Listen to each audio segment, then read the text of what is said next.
มากินแหนมเนืองที่อุดรนะคะผักตั้งหลายบ่เหลือเด้อเนี่ยข้อยกินเบิดแล้วซอยนี่กินก๋วยเตี๋ยวเนาะจะมีแตงกวามะม่วงกล้วยกล้วยกระเทียมกระเทียมมะเฟืองพริกแล้วก็แผ่นนี่ก็แผ่นกะยอน่ะเป็นโยแกก็บ่ได้นี่ผู้แกก็บ่มีเห็นหูผู้แกก็ได้ตาก็บ่เห็นหู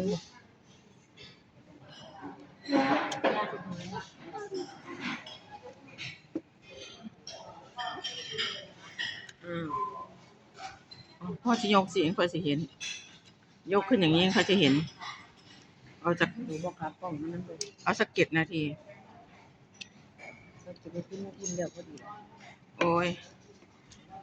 ให้สิห่อให้กินเนาะนี่เบิ่งเดี๋ยวเอาห่อให้เฮาเนี่ยข้าจับกล้องเอาให้กูห่อให้ครับมีใหญ่สิแล้วเนาะโอ้ยเฮ็ดคำใหญ่เลยอ้าปากบ่ได้สวยเนาะยังมาจีบบ่ลูกสาวแล้วก็เพื่อนเด้อจ้ะยังมาจีบสักคำใหญ่บ่อย่าคำใหญ่อ้าปากกว้างบ่ได้ไอ้เพิ่นบ่บ่อายแล้วเฮาบ่ได้อันแยงใส่กล้องเด้เฮาเปิดกล้องมันพวกโตนี่น่ะมันเปิดใส่ท่อกล้องเขาเอาเพิ่นคิดว่าเปิดกล้องเบิ่งเจ้าของมาแม่นเปิดกล้องเบิ่งพวกโตนั่นล่ะเข้าปากข่อยเด้อบัดนี้ถ้าจับกล้องบ่มีมือนั่นอันนั้นลูกสาวกิน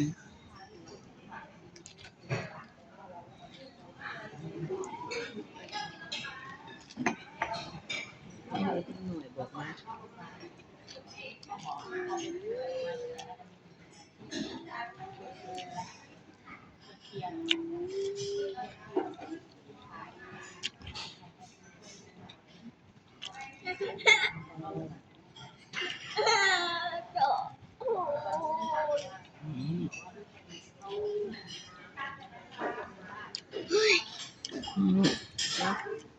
เดี๋ยวอันนี้กินหน่อยนี่เข้าปากเด้อบัดเนี่ยเอาเข้าปากนะคะตัวกินดูบัดเนี่ยอะไรตัวกินเบิ่งเนาะปากเห็นบ่เนาะเห็นเนาะลองกันเด้อ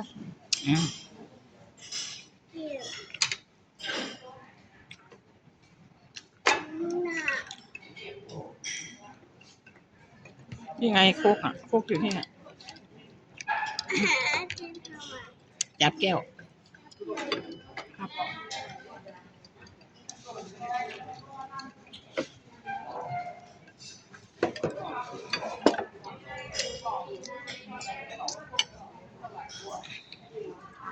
โอเคใครจะกินนั่นล่ะ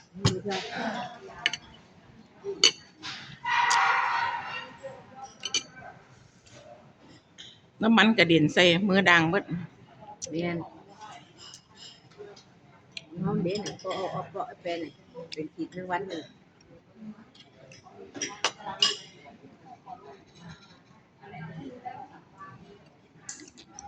เอาเฮ็ดมาให้กินจะค้ำนะผักสลัดมีแต่อย่างดีๆเด้อพี่น้องคนกรอบ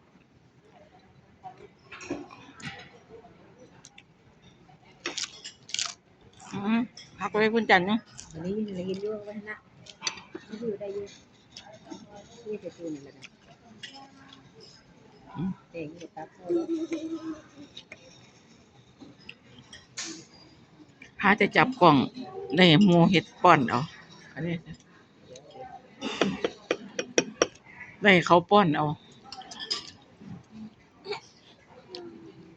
จะเป็นยากยังว่ายากกับผู้อื่นพร้อม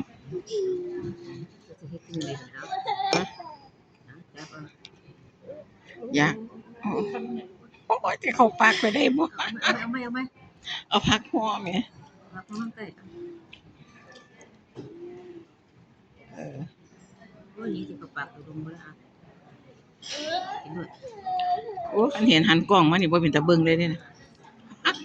เดี๋ยว เลี้ยมือเด้เหมือนมันเลี้ยน้ำเลี้ยขวดน้ำผึ้งเด้ ทำนี่ต้องได้ใส่มือ2มือเอาตุ่มเส้นมันใส่น้ำกรดเออ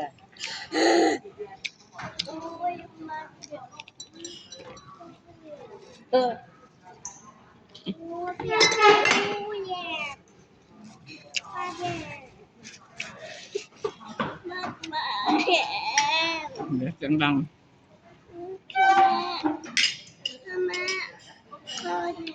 เทียน โอ้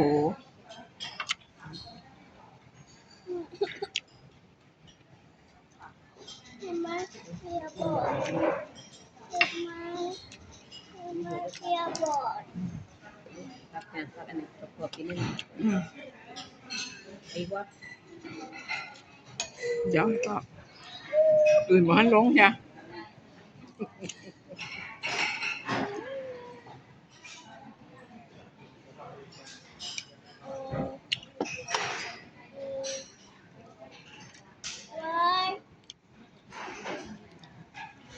บรรยากาศภายในร้านพร้อมด้วยจ้ะ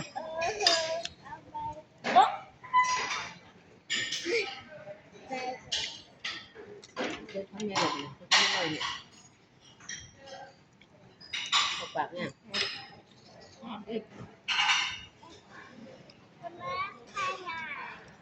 ปกติกันช่วงเที่ยงคนสิเต็มบ่มีแถบโต๊ะสินั่งวันนี้มันบ่ายแล้วคนหน่อยลงเนี่ยขอบคุณทุกการรับชมนะคะ วันนี้มากินแหนมเนืองเดี๋ยวเฝ้า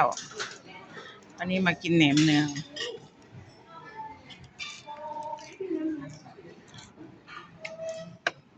คือแหนมเนืองเทียนพันมันจะตุยใส่น้ำมันใส่แล้ว เดี๋ยวจะพึ่ง ใส่บ่ ใส่ ใส่ปากเลยมันไปเลย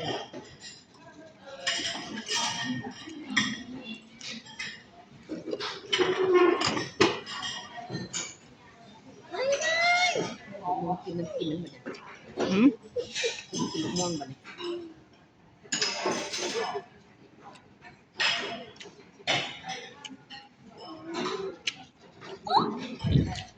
ปากบ่ว่างให้บ่ได้เว้าให้ภาพบรรยาย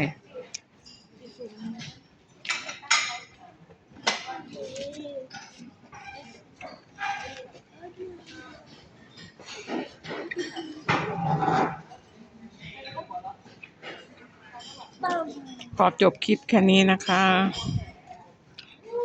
กำลังแซ่บเช้าได้มูสิกินเบิดก่อน หมูสิกินเบิดก่อนข่อย